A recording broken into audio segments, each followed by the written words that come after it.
Bienvenue dans cette nouvelle vidéo. Aujourd'hui, on va parler d'un sujet très important aussi, et notamment pour ceux qui avaient déjà regardé ma vidéo dans laquelle j'ai parlé des sens que vous pouvez mettre à votre disposition pour venir étudier en France. J'avais parlé de certains sujets ce jour-là. Notamment, j'avais parlé des Campus France, Parcoursup et des concours qu'on peut faire pour venir en France. Mais j'avais oublié, et ça, je l'ai fait pas exprès, de citer une des procédures aussi qui peut vous aider à venir en France pour continuer vos études. Donc, c'est parti. Avant de commencer, mon objectif est d'atteindre les 10 000 abonnés avant la fin de l'année. Et toi, ton objectif, c'est de venir en France pour poursuivre tes études. Donc, pour me soutenir, abonne-toi et laisse-moi des gros pouces bleus, ça fait toujours plaisir. Et de mon côté, je fais de mon mieux dans toutes les vidéos pour pouvoir t'aider à maximiser tes chances pour que tu puisses venir en France. Donc, si c'est fait, c'est parti. Donc, pour commencer, il faut savoir, pour venir en France, comme je l'ai dit dans l'introduction, c'est soit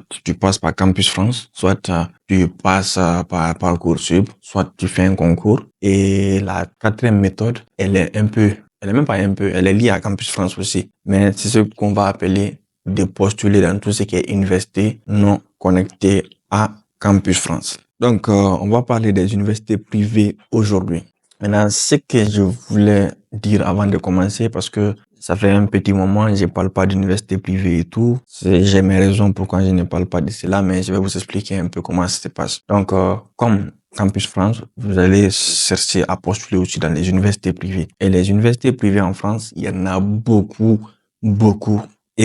Donc, ce que vous devez comprendre, si vous voulez postuler, par exemple, dans une université privée, là, c'est à vous de faire vos recherches. Vous ne partez pas sur Campus France, rien du tout. Là, c'est à vous de faire vos recherches. Et si vous voulez postuler dans 1000 universités privées, il n'y a pas de limite, il n'y a rien du tout. Là, ça dépend de vous. Donc, vous cherchez vos universités et après, quand vous les trouvez, vous essayez d'écrire une demande pour pouvoir avoir une admission. Et les universités vont étudier votre dossier et tout, la procédure, je vais expliquer après. Donc, après, si tu as une admission, tu vas revenir passer par Campus France. Donc, dans tous les cas, tu vas passer par Campus France, il faut savoir ça. Donc, c'est pourquoi dans mes vidéos, souvent, j'aime dire que Campus France, c'est un gros carrefour. C'est un très, très grand carrefour. Donc, c'est pourquoi il faut comprendre ça. Donc, après avoir compris que tu peux postuler dans les universités privées et que le nombre de choix est illimité, on va essayer de voir comment la procédure se passe. Donc, normalement, la procédure se passe en 2 étapes. Donc, ça dépend maintenant de ton profil. Par exemple, si tu es déjà passé par Campus France, ça va être plus simple. Mais si tu n'es même pas passé par Campus France, là, ça va être un peu plus complexe. Mais quand je dis complexe, ça veut pas dire que c'est impossible. Donc, on va commencer par le premier étudiant qui est passé par Campus France. Supposons que toi, tu as postulé sur Campus France, tu as fait 7 choix et tu as eu 7 refus. Je te le souhaite pas, mais c'est une situation qui peut arriver. Donc, du coup, tu as eu les 7 refus et tu t'es demandé comment ça peut se passer, comment je peux faire pour venir en France. Et automatiquement, tu as vu que tu peux postuler dans des universités privées. Donc, pour toi, ça va être facile parce que pourquoi?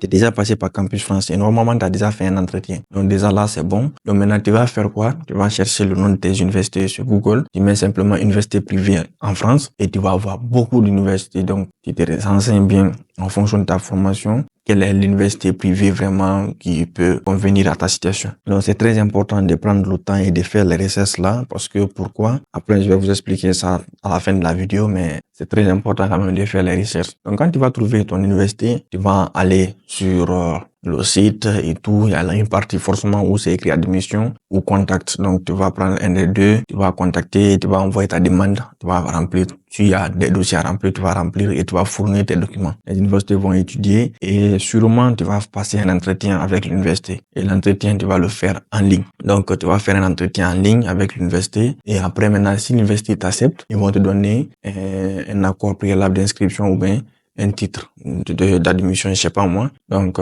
ce titre-là, tu vas revenir sur Campus France et Campus France va vérifier si tout est bon. Ils vont te donner encore un accord préalable qui peut te permettre d'aller au visa. Donc, c'est un peu comme ça la procédure se passe. Maintenant, si toi, tu n'as pas postulé sur Campus France, tu veux directement postuler sur les universités privées. Donc, dans ce cas, tu vas d'abord chercher les universités privées, tu vas les trouver et tu vas faire comme précédemment je l'ai expliqué. Après, maintenant, quand tu auras une admission, tu vas créer ton compte Campus France et quand tu vas créer ton compte Campus France, à partir de là, tu vas encore renseigner des informations et tu vas dire que tu as déjà une admission. Et tu vas aller, Campus France va vérifier et peut-être tu vas passer un entretien. Soit si tu passes pas l'entretien avec Campus France, c'est que tu vas passer l'entretien avec l'ambassade parce que l'ambassade veut toujours vérifier est-ce que tu vois, non? Donc ça va vérifier. Donc c'est pourquoi toi, ça va être un peu complexe. Mais par exemple, pour celui qui a déjà fait l'entretien, lui, il a déjà, c'est vite fait. Il a juste à prouver qu'il a une admission. Donc en gros, c'est comme ça la procédure se passe. Maintenant, on va venir dans le côté un peu dessous de la procédure. Parce que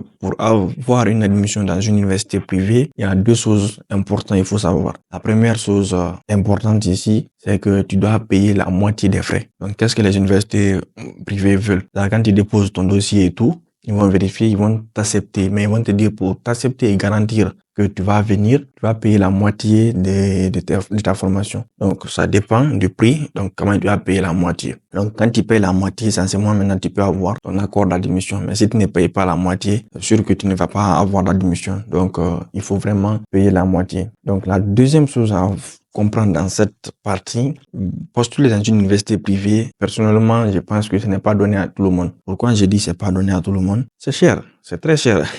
Et ça, je le dis dans une voix vraiment grave parce que c'est très cher, c'est très très cher. Et la plupart des universités privées sont dans l'entour de 8 000, 9 000, d'autres peuvent partir jusqu'à 15 000, jusqu'à 20 000 euros. Et là, ce n'est pas un petit argent, ce n'est pas à blaguer. Donc, à moins que tes parents soient vraiment riches, je ne connais pas ta situation, mais je suppose que si tes parents quand même sont riches et sont prêts vraiment à subvenir à cela, il n'y a pas de problème. Et la somme que j'ai dit là, ce n'est pas seulement sur une année et sur toute la formation. Ça peut être sur une année, donc c'est pas facile. Même des fois, ils mettent des systèmes en place pour que tu payes en tranches, mais selon moi, vraiment, c'est très cher. Si vraiment tu sais que tu n'es pas assez riche, tes parents ne sont pas assez riches ou bien tu n'as pas de soutien vraiment garanti parce que en Afrique, souvent, ça peut arriver, quelqu'un te dit il faut faire, après je te soutiens, mais à la fin, la personne ne te soutient plus. Donc, si tu sais que vraiment ça ne marche pas, l'option là, il faut éviter. C'est pourquoi je voulais même pas en parler, mais à la fin de la vidéo, je vais te donner une histoire. C'est ce qui m'a poussé beaucoup plus à faire cette vidéo. Donc, ça, c'est très important. Si tu sais que ça va pas, vaut mieux ne pas choisir. Donc ça, c'est très important. Maintenant, la dernière chose que je vais dire avant de te raconter mon histoire, c'est que les universités privées, il y a trop d'arnaques dedans.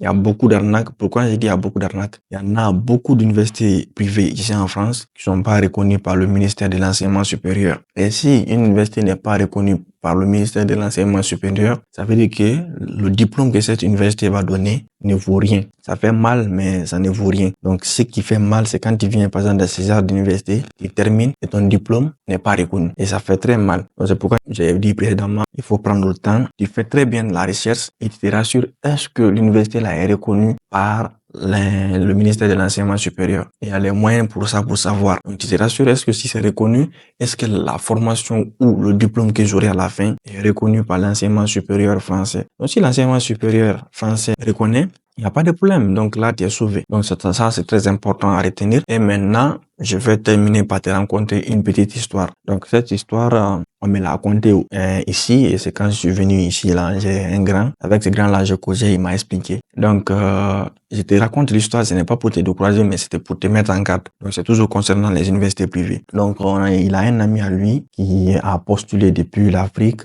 pour Campus France, ça n'a pas marché. Il a tenté, ça n'a pas marché. Donc il est passé par les universités privées. Donc ce qu'il faut savoir, les universités privées, c'est un business. Donc ils cherchent des étudiants pour pouvoir apprendre pour qu'ils payent. Parce que peu importe ton niveau, peu importe comment tu es, ils vont t'accepter. Et là, ils vont t'accepter, ils vont te demander de payer des frais. Donc le gars, il a eu une acceptation, il a payé les frais et ses frais s'élèvent à 12 000 euros par an. Donc il a fait un master et chaque année, il paye 12 000 euros. Donc 2 ans, ça le fait 24 000 euros. Et il s'avère que à la fin de sa formation, le diplôme qu'il a eu n'est pas un diplôme vraiment reconnu. Donc, c'est un diplôme un peu bizarre et le gars, il a des problèmes pour pouvoir, comment on appelle ça, avoir du boulot et tout. Donc, je connais pas la suite de l'histoire, mais c'est un peu ce que je te dis. Donc, et il y a beaucoup d'exemples comme ça en France, ici, et souvent même, les gens vous demandent de faire attention aux formations, et d'éviter de s'endetter parce que quand vous prenez une formation qui est très, très chère, vous allez vous endetter forcément et quand vous venez, vous allez souffrir. Donc,